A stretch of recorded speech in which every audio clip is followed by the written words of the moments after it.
An Ohio man has picked up $1 million US by using a cordless screwdriver to put 5 screws into a piece of wood to win a national contest.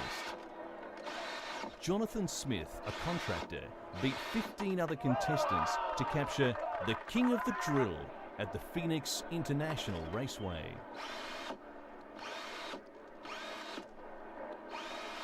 The fastest 460 qualifiers were narrowed to 16 finalists. Then, to win the $1 million, the drillers had to drive 5 more screws in less than 7 seconds in front of more than 100,000 people at the Phoenix International Raceway. Smith did it in just 6.77 seconds to become the King of the Drill.